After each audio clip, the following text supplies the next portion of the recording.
Hey everyone, my name is Zhou. I'm Laura. I'm Akihiro. Hi, I'm Maksym. So we have a little bit of, we're just going to do a little bit of slides toward the beginning, talk about really briefly for anyone that doesn't know what Containerd is, a little intro. We're going to do a recap over 2.0 that just came out back in November, and then we'll talk about 2.1 that's going to come out, some changes to the project, including a new release cadence, some changes to our LTS model, some things that we've done around the KEP process, and runwasi, which is a sub-project of Containerd, and then we're going to just do kind of like a panel discussion and talk through a couple things all together. Akihiro? So introduction to Containerd, but I'm sure most of you are already using Containerd, because if you are using Docker, you are already using Containerd.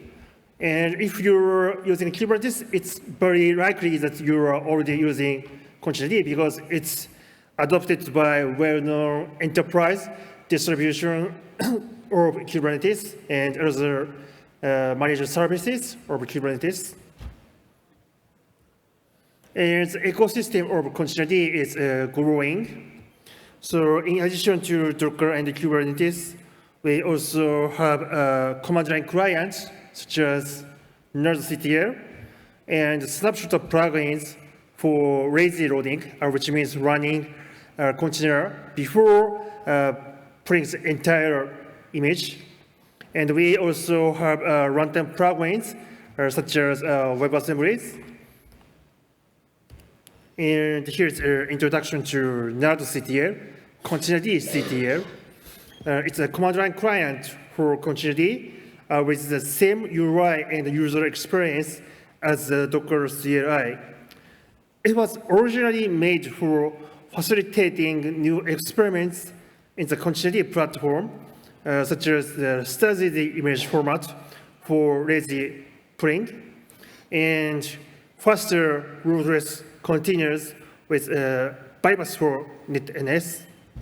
And nerdctl is also useful for debugging Kubernetes nodes because you can just use the same command line as the Docker command line. Let's quickly recap what 2.0 is. This is our latest and the greatest release, and it took us a while to craft, almost 18 months. So we decided to revisit our release schedule a bit to be more aligned with Kubernetes. Laura will cover this in a bit. So with 2.0, we had two major goals in mind. First one, we wanted to stabilize lots of experimental APIs that we introduced in 1.7. In the other one, we wanted to address technical debt that we accumulated over time. This is our first major release since 1.0. So we had a lot of deprecated features that we carried for backward compatibility reasons. And 2.0 was a great opportunity for us to clean this up, refactor project structure, and build better foundation for future releases. This is non-exhaustive list of things that we had to remove, and some of these introduced breaking changes, though we tried to keep the blast radius as minimal as possible. So if you're using Docker Schema v1, you should migrate your images to OCI image spec. We removed support of legacy v1 runtimes in Containerd 2.0 in favor of Shim v2. A UFS snapshotter was deprecated since 1.5, so we removed in 2.0 as well. And there is a lot of smaller things that could potentially affect end users. Here is also non-complete list of features that we've added in 2.0. So let's try to quickly recap what are these. Transfer service is now stable. It's a new API that we introduced in 1.7. It transfers artifacts from source to destination. But also it relies on bidirectional streaming and data channels as a first-class citizens. So it offers robust and much nicer API. We currently use it for image pools on Containerd client side, so we don't really use it in CRI. But this is something we want to add in 2.1. Sandbox API is now stable as well, and Sandbox CRI is enabled by default. It adds an abstraction layer for pod CRI sandboxes to allow more granular control how a group of containers are defined. This API offers a much nicer way to support VM-style containers. In 2.0, we ship a default implementation which implements POS containers under the hood, which also serves as an example of how to implement it. NRI is another API that we introduced in 1.7 as experimental, and if you're not familiar with it, you can think of it as a mutating webhook for container configuration on containerd side. It is now enabled in 2.0 by default. We also introduced a new extension point called image verifier plugins. It's an exec-based plugins containerd will call during image pool, and it helps to cover various policy enforcement use cases like pull images only from trusted sources. In 2.0, it's currently integrated with transfer service, and so it can be used for containerd client, but we plan to add support in CRI for legacy pool as well. Finally, we've added IGZ support when pulling images, and if found in your system, it will greatly improve image decompression performance when pulling images, and a lot more.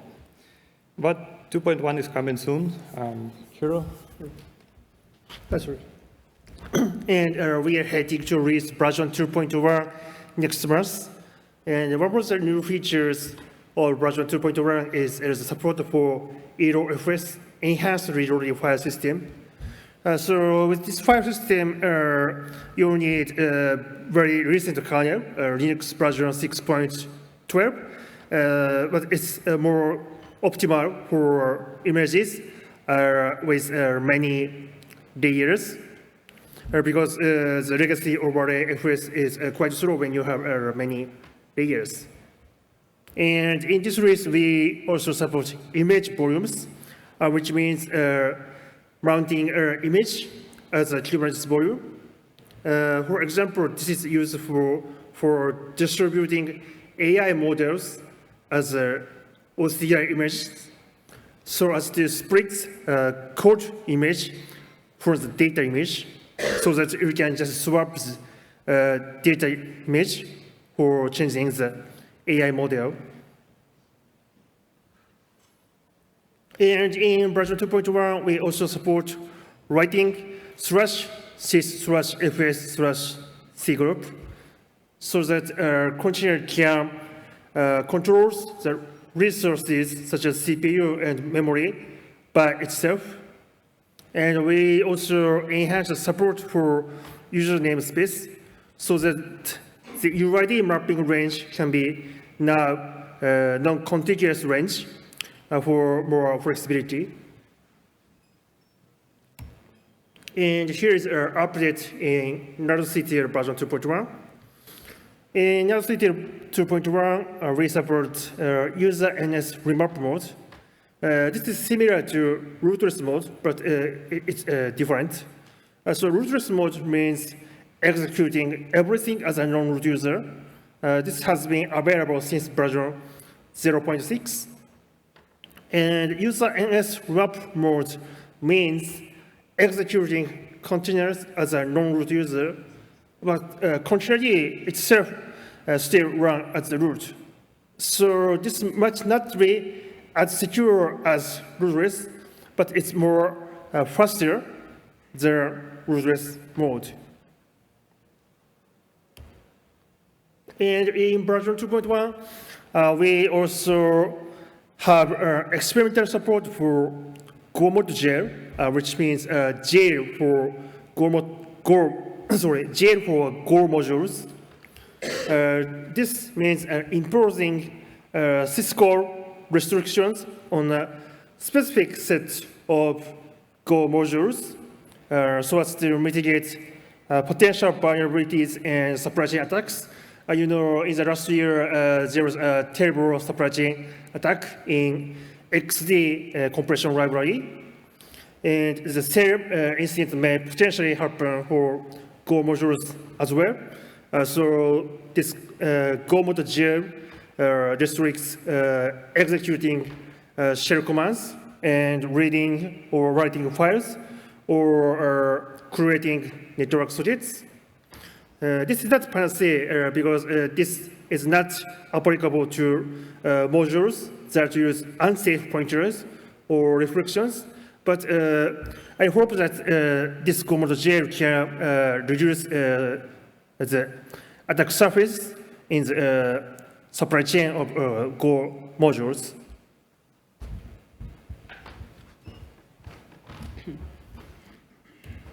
In terms of project changes, we're going to be doing a new release cadence, so new minor releases every 6 months, starting with 2.1 in May and 2.2 in November, and then hopefully every 6 months from then on, with beta build starting 8 to 10 weeks before a minor release, and feature freeze RCs 2 and 4 weeks before a minor release, which will be around like April and October.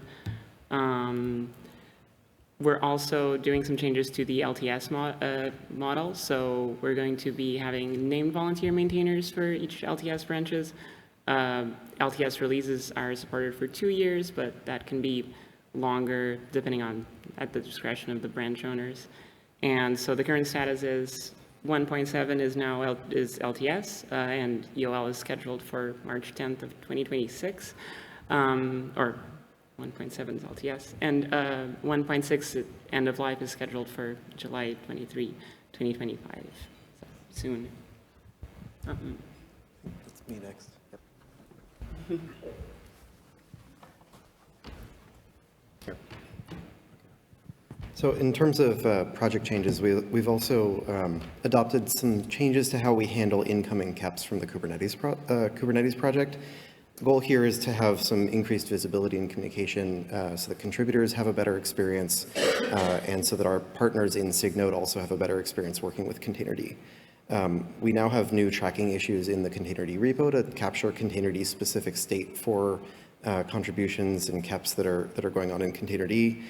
We've also introduced 2 new roles in the Containerd project to help with this. So one is a KEP shepherd, which is a Containerd maintainer that gets assigned to a particular KEP and is responsible for helping it move through the process and make sure that everything stays on track. The second is we now have a Signode liaison role who's going to help work with Signode inside the Kubernetes project to make sure that we have a clear line of communication across everything that's going on. This change covers both like KEPs, which is the main part of it, as well as anything else that Signode needs out of Containerd project, whether or not that's driven through the KEP process. We've got further documentation about that on the Containerd website as to what exactly this is going to mean, but our goal here is to make everything go faster and more smoothly.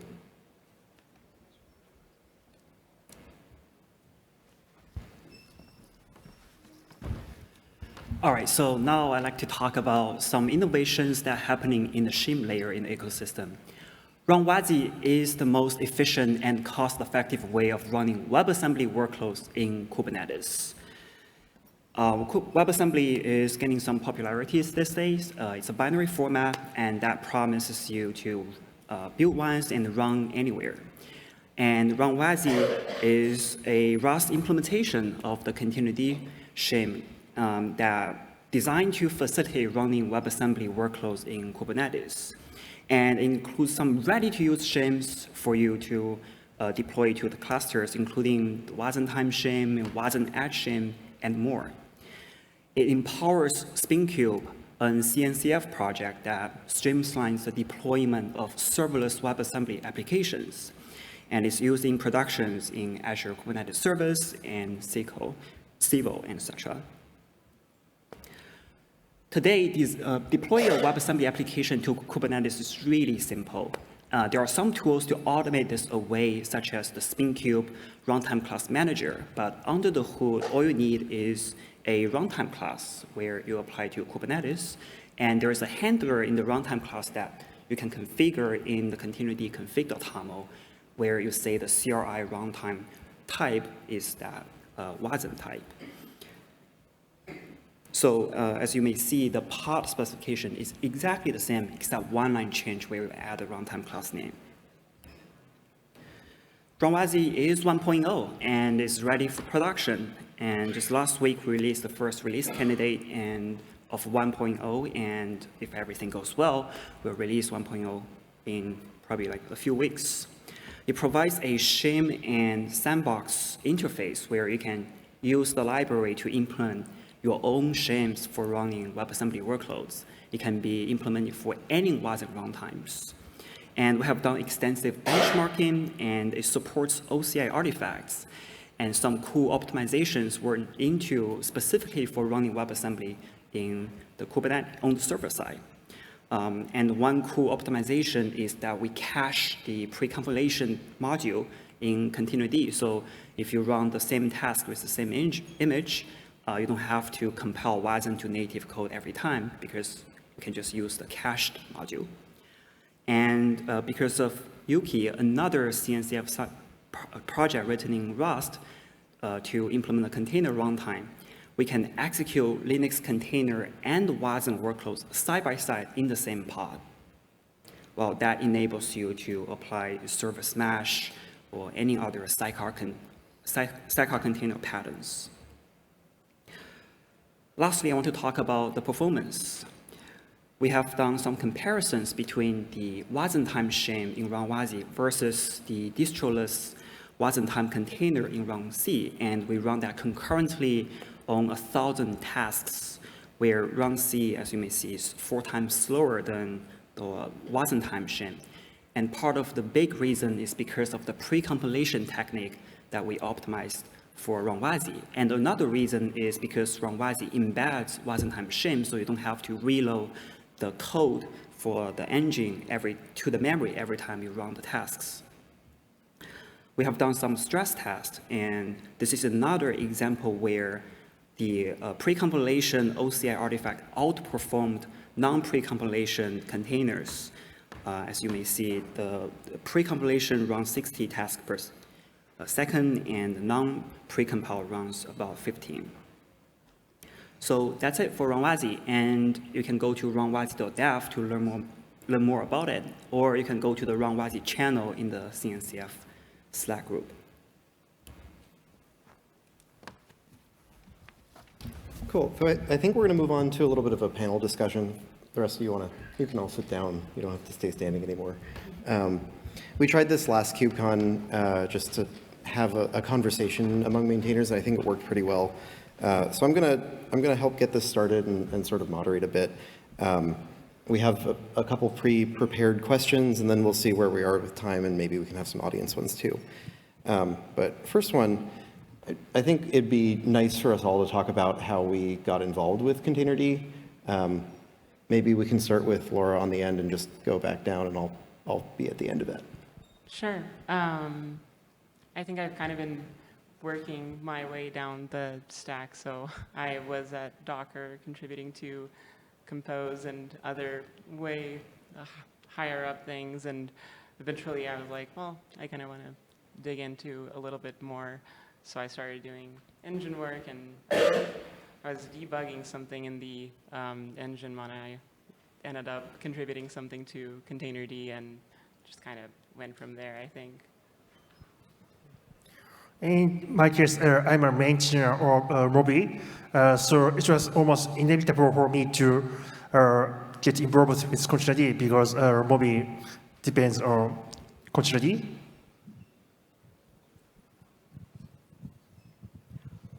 Well, for me, when I first started working WebAssembly, I knew it has to be integrated into Kubernetes for packaging, distribution, and scaling up. But just by bundling WebAssembly into a container with its runtime and the operating system, it's not an ideal solution because it obviates the reasons to run WASM on the server, because WASM can be portable. If you bundle with the runtime and operating system, it's no longer portable. So we have to integrate WASM into Kubernetes. And there are previous attempts, such as re-implement kubelet in Rust to run WebAssembly. But some of the previous attempts failed because they are incompatible with the broader cloud-native ecosystem. And so when we learn the lessons, we look at the whole stack. We have to go lower level. And continuity is a perfect match there because it is the standard to run containers in Kubernetes. So Brian Goff, a staff engineer from Microsoft and the reviewer of Containerd, actually started runwasi, a container edition. And well, that's how I got involved. For me, I think my first contribution was in 2018. I worked with them at the same team, and I was really excited about containers and looked for a way to get involved. So I think my first contribution was to implement PXE decompression for Containerd to improve image decompression speeds when you pull images. And I think it was like good first issue type of issue. So if you're looking for a way to get involved, that would be a great start. I think I'm the last one. So my first involvement was actually with Docker before Containerd was split out, and then as Containerd got split out into its own project, I got to be involved there. I think early on I was focused more on like testing and sort of minor but like code cleanliness changes to Containerd as I was trying to get up to speed and learn more about the area. And then later on I was able to do more. I think in about 2017 might have been when I formally joined the project as a security advisor, which is a role that we have to help with security triage and security response. And then from that I grew into doing more of the maintainer work on the project. So maybe we can talk about the next thing. I think everyone might have an answer to this, but what's something that you're excited about in the container space? Whoever wants to start off. I can start. I'm a big fan of Rust, and we maintain Rust extensions in Containerd. And I'm really excited to see things like runwasi get into production, running on big workloads. This is very nice. Yeah, just to follow on that, I'm really excited, as you may have guessed. The growing popularity and interest in using Wasm as the first-class citizen in Kubernetes and container ecosystem. And there are community efforts within CNCF to standardize an OCI artifact layout for Wasm. And it just brought consistency and broader visibilities, and that can be applied to any Wasm projects or the consuming projects. And it also solved the registry issue where you can now package Wasm modules as an OCI artifact and store them into OCI registries. So that's pretty exciting. I'm also very excited about some of the virtualization innovations in the cloud computing. For example, Hyperlight is another CNCF project where it's a hypervisor that can spawn a micro virtual machine within 2 milliseconds. And because it can start up so fast, you can essentially sandbox your HP request, every request. And so you can imagine what's the use cases to run that as a container in Kubernetes. Yeah, so I'm excited about Wasm as well. So Wasm is a very interesting technology because you can migrate the workload from the cloud to a web browser on desktop or even on smartphones and vice versa. So that means potentially the container technologies with Wasm can be also used for desktop computing and even mobile computing.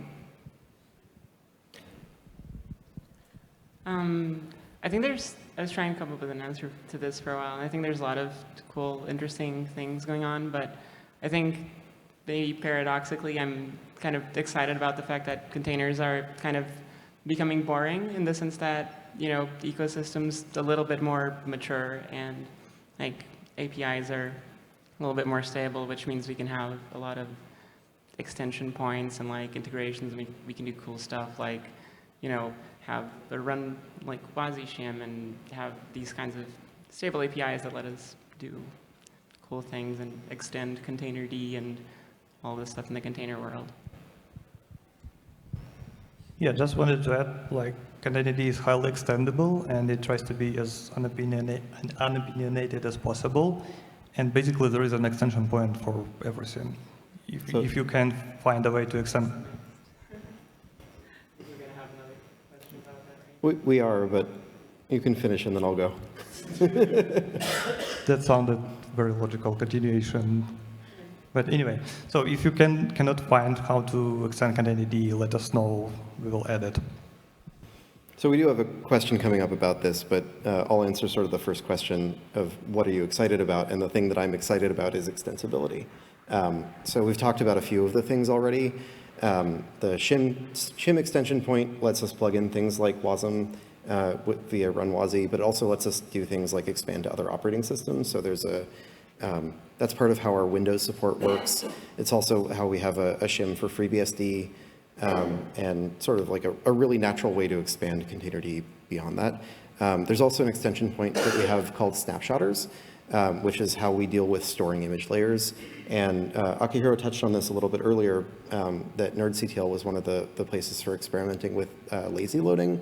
And we have a lazy loading snapshotter, a couple of them. We have StarGZ snapshotter and then OverlayBD and Nidus that are do lazy loading. And then there's a couple others that are elsewhere in the ecosystem. Like we have, I work on GKE. We have a lazy loading snapshotter in GKE that powers a feature called image streaming. So that kind of extensibility is really exciting to me.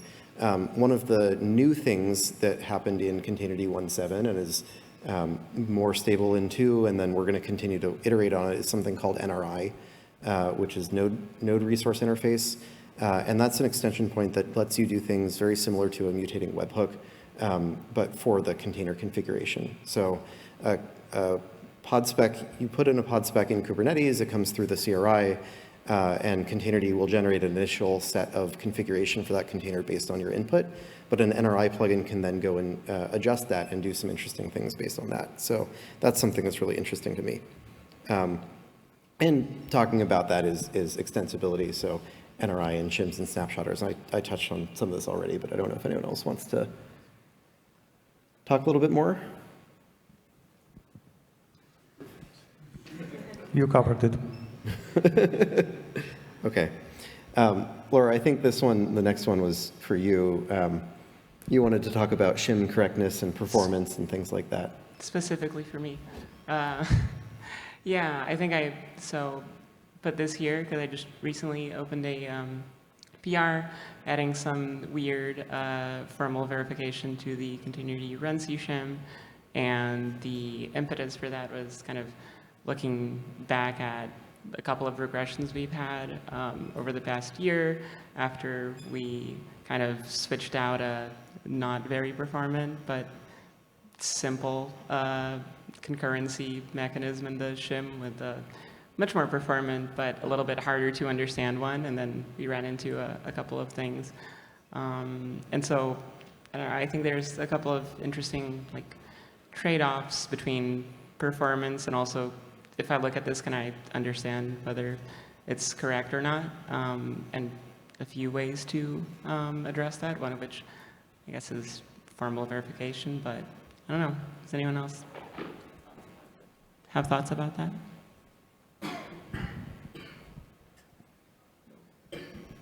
No. I think formal verification is going to be really helpful to making sure that containerd is really reliable. So I'm excited to have that in there. I mean, I will say if, the shim wasn't in Go and it was like in Rust or something, we would have better tooling to just formally verify or extract some of that information instead of just writing a spec, but not going to do the let's rewrite it in Rust meme, so. Okay, we had a couple more prepared ones, but we're running close on time, so I'm going to skip those and maybe open for audience questions at this point. And I'm just going to stick this slide on the screen of like ways to get involved. But if anyone has questions, I think we have a mic up here we can pass around.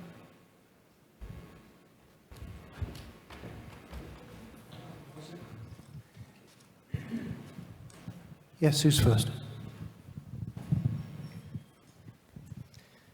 Thanks very much for the talk. I was wondering, with the Sandbox API in 1.7 and now stabilized in 2.0, how long it will be until we see micro VM-based isolation, security isolation. So not for WASM, which you've talked about, but just generally for containers. So, firecracker type things, so we can have an actual sandbox as a container abstraction. Yeah, so we introduced Sandbox API in 1.7 as an experimental one, because we really wanted to give community some time to get familiar with it and receive some feedback. In 2.0, which was released quite recently, it's now stable. So we think API is going to be like more or less the same. We might add some features in future, but more or less it's well defined by now. Does it answer the question? Yes, that much I knew, but I mean in terms of when we'll see micro VM-based sandbox isolation actually being usable. So something like Firecracker or something else that enables us to have micro VM-based isolation. Sorry, Kata containers already started implementing that. So we have a request that was made recently. So now, but it was only for the rest of the time. So we are halfway there. I didn't hear any of that, sorry. I'll repeat. He was from the Kata project and said that they're about halfway through integration with the new Sandbox API, and I think that's really exciting. So Kata is probably going to be the first to have that real kind of micro VM integration that you're talking about. Yep. Yes. No, I just.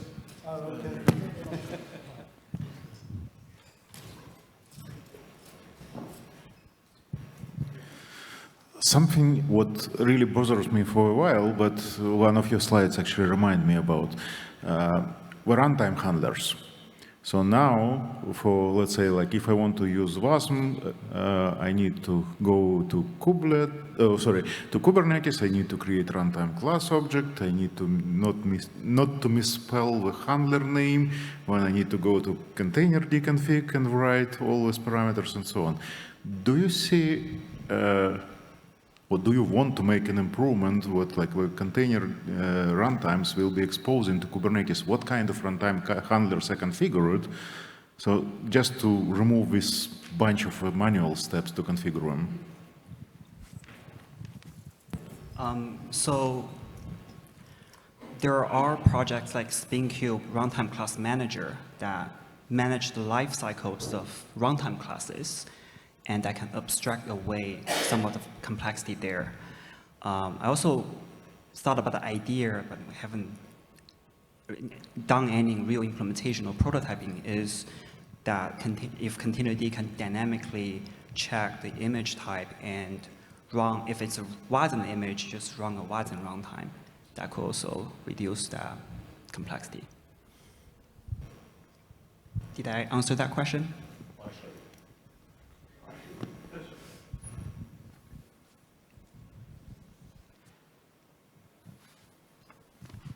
I think we're a little bit over time now, so I wanted to thank everyone for coming, and I think we're all going to be hanging out here for at least a few minutes after if you have more questions you didn't want to ask in front of everyone else.